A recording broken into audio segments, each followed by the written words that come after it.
All right, so real quick, a lot of people are pushing the panic button on their evaluations of Cam Ward, but the reality of it is, if you are calling him a bust this early, you didn't even evaluate him. So, on my website, blog.thebarnesuniversity.com, February 3rd, 2025, obviously writing it before that time frame, so really late January. This is my evaluation on it. Very simple. Um, Asterisk says floor and ceiling. So the floor of the evaluation of or comparison player comp would be a Zach Wilson. Like if everything goes wrong, that's the type of player you're going to get habitually, stylistically. That's the type of player that you could see if everything goes wrong. And then Donovan McNabb, I'm leaning closer to Tony Romo, Baker Mayfieldish for that peak comparison for Cameron Ward. So late January, early February, before the combine, I identified and found out that this guy's competitive. Plays with a chip on the shoulder, do it first leader, played in multiple systems. He's mature. He's been in different cities, San Antonio, Washington, Miami, different places, no trouble, just all football. At his best in the quick strike offense, where he's just not thinking a lot, getting the ball out of his hands quickly. Um, Coming into the league, the Callahan offense, that Zach Taylor tree, Press Taylor tree, Drew Petzing tree of the way that they do things. It is an offense that is, as you can see, and I don't really have to speak too much about it. It needs certain type of weapons to go, and if it doesn't have those certain type of weapons, it's very difficult to get that thing going. So, with that being said, is it a fit for Cam? I think it is, but it's all about who's running that machine and who's being more adaptable and kind of branching off. He has tight window throw ability, operating within the pocket, and obviously you can read the stuff that you want to read. He does have a penchant to play hero ball, just in his nature. He must learn the difference between risk and opportunity. Almost too patient and nonchalant in the pocket. Lesser, level of comp is whatever in the ACC and whatever divisions he was in. Um, you know, I think that there is something with his body, and I'm going to talk about some of the stuff that he has to improve upon, during the bye week and just little by little, incrementally, throughout the rest of the season about his body and footwork and stuff like that. But let's just talk about Cam Ward, the prospect and some of the groupings of quarterbacks that was considered top two. Obviously, Sanders was considered top two. As you, if you keep reading, you'll see he's below. But another quarterback that a lot of people have been comparing, oh, we could have had Jackson Dart.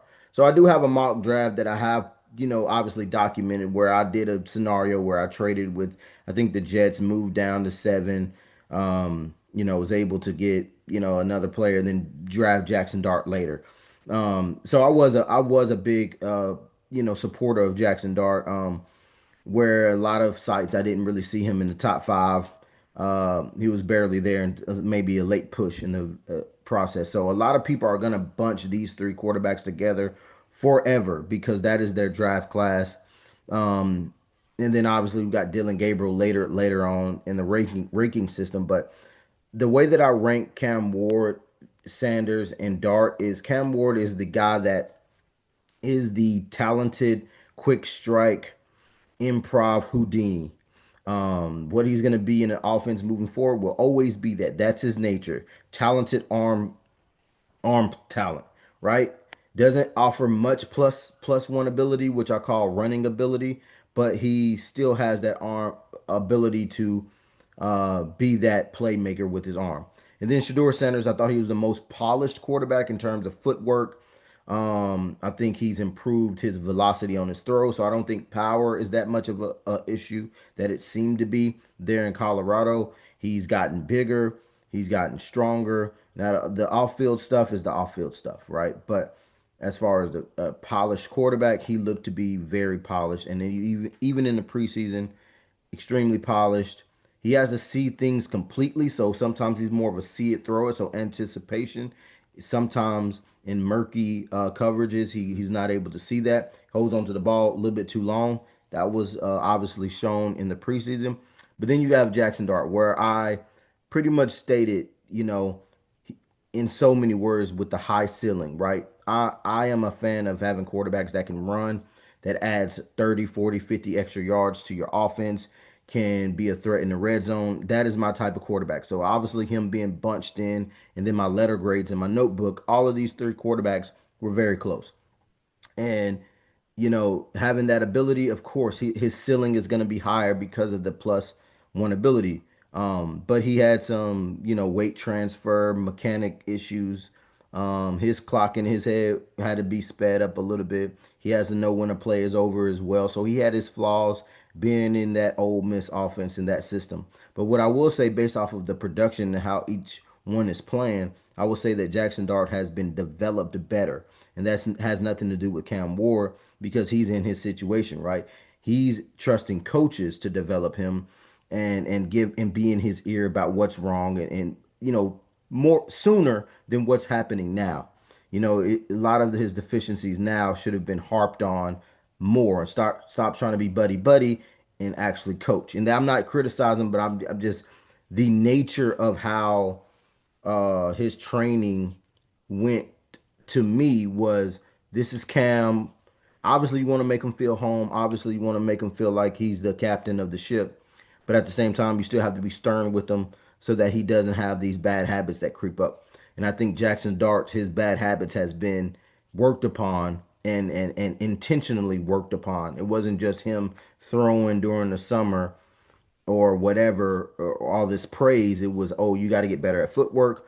You have to get better with your accuracy and your weight transfer when your mechanical situations, to make sure that you're delivering a consistent and concise ball that to these receivers so that they can catch it on the go.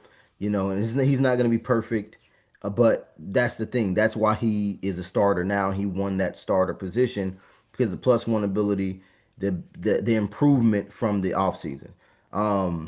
So back to Cam Ward. So a lot of people are feeling a type of way about his development or who he is as a player. Now listen, think about what's surrounding him. Very simple. What is surrounding him? Faulty offensive line, very little weapons, and a system that is very, what's the best word? Static, rigid, not that adaptable. It isn't very creative. So he's in a system that really isn't accentuating any of his strengths. He doesn't have time to throw most of the time in terms of like legitimate clean pockets. The receivers that he has, they aren't creating consistent separation. They're not getting open. So you're asking a lot from a rookie quarterback. Now, obviously, I've had my, the disclaimer is because I'm one of few that document and have accountability in my market. I'm on record saying that I am a war chest kind of guy, collection of picks. So if offered a certain amount of picks, would I have been more enticed? Sure. But I've also stated in the past dozen of years, Cam Ward, as far as being a quarterback, he's probably in the middle of the pack. If you're taking a quarterback, let's say number one for 12 years straight, he's in the middle of the pack as far as pure talent. So you can't deny that either. But the problem with that, and I think a lot of people say, why is Cam Ward this? His journey is very unique. Why isn't he being talked about as much? That's what I meant. Why isn't he being talked about as much? Is because his journey is very unique. He comes from smaller schools.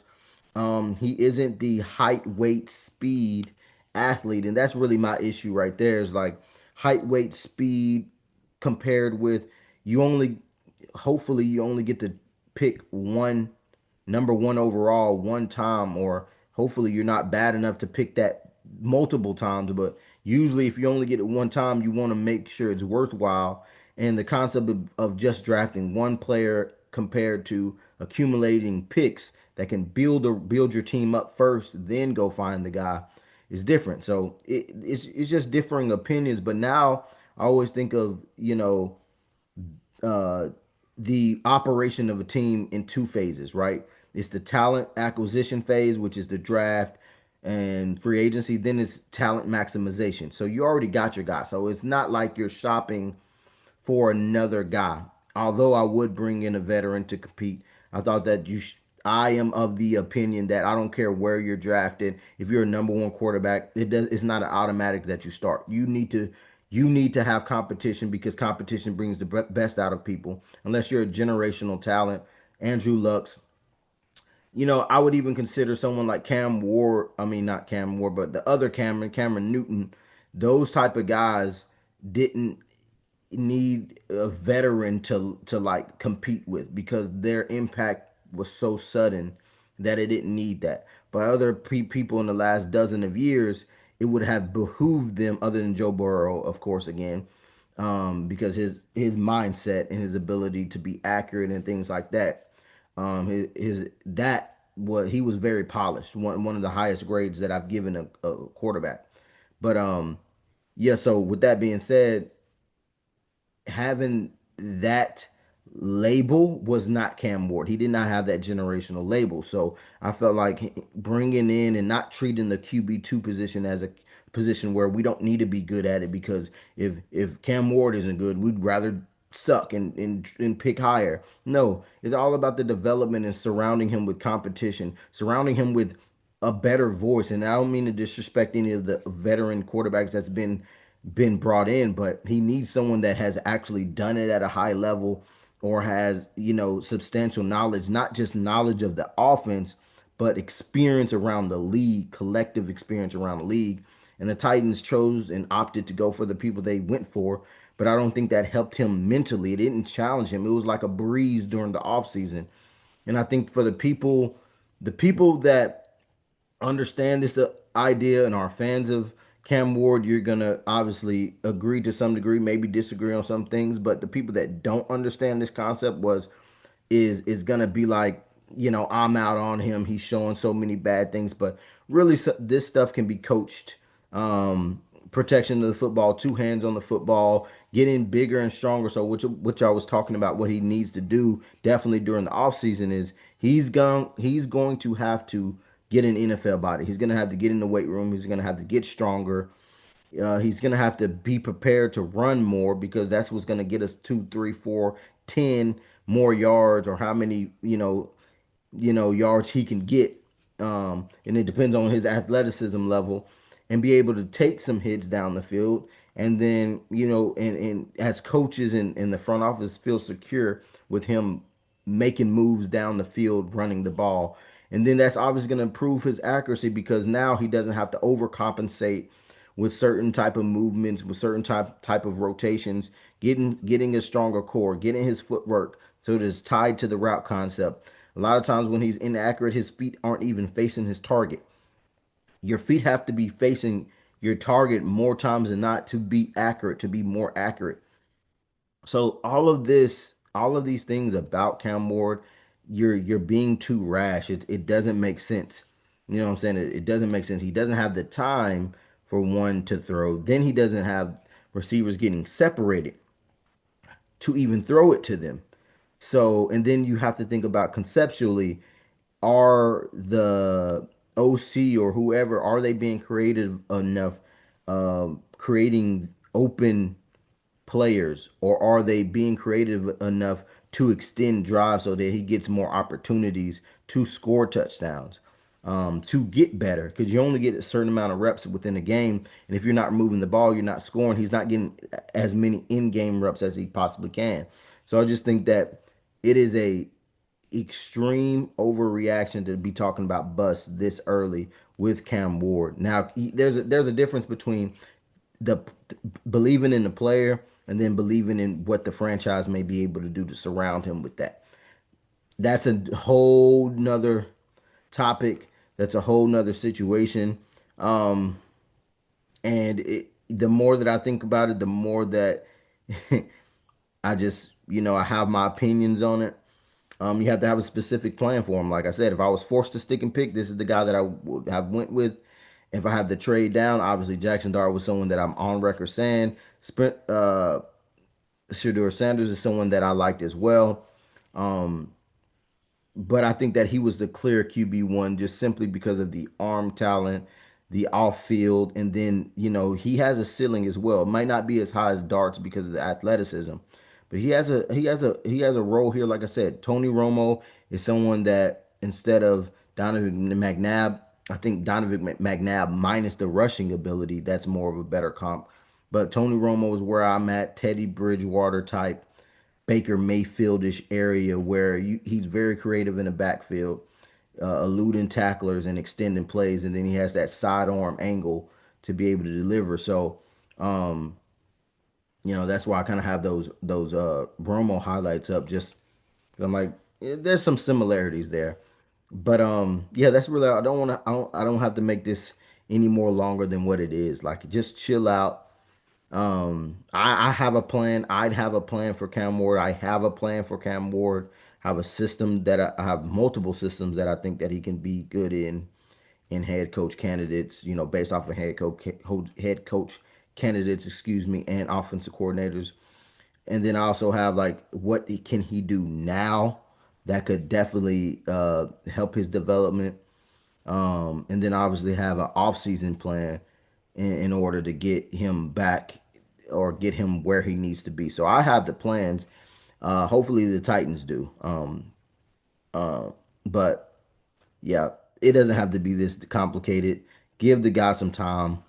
Hopefully there's some competency to so that he's able to last for the rest of this season and stay healthy so that he has the opportunity to even work on the things that I said, getting in the weight room, getting stronger, getting leaner, working on footwork, tying his footwork to the route concepts, you know, understanding weight transfer, um, understanding the difference between risk and opportunity, and the coaching staff that challenges him with competition, whether it's on the roster or even mentally to really push him.